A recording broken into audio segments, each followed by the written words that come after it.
अंधेरे से उजाले तक। एक छोटे से कस्बे में रोहित नाम का एक लड़का रहता था। उसका घर बहुत साधारण था। टूटी फूटी दीवारें, छत से टपकता पानी और हर दिन संघर्ष से भरी जिंदगी। रोहित के पिता एक रिक्शा चलाते थे और माँ लोगों के घरों में काम करती थीं। घर की हालत ऐसी थी कि कई बार 2 वक्त का खाना भी मुश्किल से मिल पाता था। लेकिन इन सब मुश्किलों के बीच भी रोहित की आंखों में एक सपना था।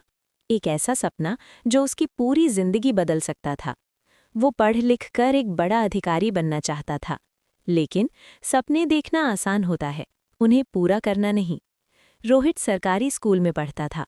वो पढ़ाई में अच्छा था, लेकिन उसके पास किताबें पूरी नहीं होती थीं। कई बार वो अपने दोस्तों से किताबें मांगकर पढ़ता, तो कभी लाइब्रेरी में घंटों बैठकर नोट्स बनाता। स्कूल के बाद वो अपने पिता की मदद भी करता था। शाम को रिक्शा साफ करना, कभी कभी खुद चलाना, ये सब उसकी दिनचर्या का हिस्सा बन चुका था। गांव के लोग अक्सर कहते थे, पढ़ लिख कर क्या करेगा, आखिर में तो रिक्शा ही चलाना है। ये बातें रोहित के दिल को चोट पहुंचाती थीं। कभी कभी वो रात में अकेले बैठकर सोचता, क्या सच में मेरा सपना पूरा हो पाएगा? लेकिन हर बार उसके अंदर से एक आवाज़ आती, अगर तू खुद पर विश्वास करेगा तो दुनिया की कोई ताकत तुझे रोक नहीं सकती। बस यही आवाज़ उसे फिर से खड़ा कर देती थी। एक दिन स्कूल में एक शिक्षक ने घोषणा की, इस साल जिले में एक बड़ी प्रतियोगी परीक्षा होने वाली है। जो इसमें सफल होगा उसे आगे की पढ़ाई के लिए छात्रवृत्ति मिलेगी। रोहित के लिए ये एक सुनहरा मौका था। उसने उसी दिन तय कर लिया, अब वो अपनी पूरी ताकत लगा देगा। उसने अपनी दिनचर्या बदल दी। सुबह 4 बजे उठना, पढ़ाई करना, स्कूल जाना और फिर शाम को काम के साथ पढ़ाई जारी रखना। दिन रात बस एक ही लक्ष्य, सफलता। कई बार थकान इतनी ज्यादा होती कि उसकी आंखें खुद ही बंद हो जाती, लेकिन वो अपने माता पिता का चेहरा याद करता और फिर से उठकर पढ़ाई में लग जाता। समय धीरे धीरे बीतता गया और परीक्षा का दिन आ गया। रोहित के पास महंगे कपड़े नहीं थे, ना ही कोई खास साधन, लेकिन उसके पास था आत्मविश्वास और मेहनत। उसने पूरी ईमानदारी और विश्वास के साथ परीक्षा दी। अब सब कुछ परिणाम पर निर्भर था। दिन बीतते गए और आखिरकार परिणाम घोषित होने का दिन आ गया। रोहित बहुत घबराया हुआ था।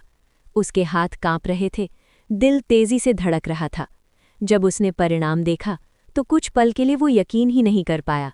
उसका नाम टॉप लिस्ट में था। रोहित ने पूरे जिले में शानदार स्थान हासिल किया था। उसकी आंखों से आंसू बहने लगे, लेकिन ये आंसू दुख के नहीं, खुशी के थे। वो दौड़ता हुआ घर गया और अपने माता पिता को ये खुशखबरी सुनाई। उस दिन उनके घर में पहली बार इतनी बड़ी खुशी आई थी। धीरे धीरे रोहित की जिंदगी बदलने लगी। उसे छात्रवृत्ति मिली, अच्छे स्कूल में दाखिला मिला और पढ़ाई के लिए बेहतर सुविधाएं भी। लेकिन उसने कभी अपनी मेहनत कम नहीं की। वो और भी ज्यादा मेहनत करने लगा। सालों की मेहनत के बाद एक दिन वो सच में एक बड़ा अधिकारी बन गया। अब लोग उसे उसी सम्मान से देखते थे जिसका वो हमेशा हकदार था। जो लोग कभी उसका मजाक उड़ाते थे, आज वही लोग उसकी तारीफ करते थे। लेकिन रोहित नहीं बदला।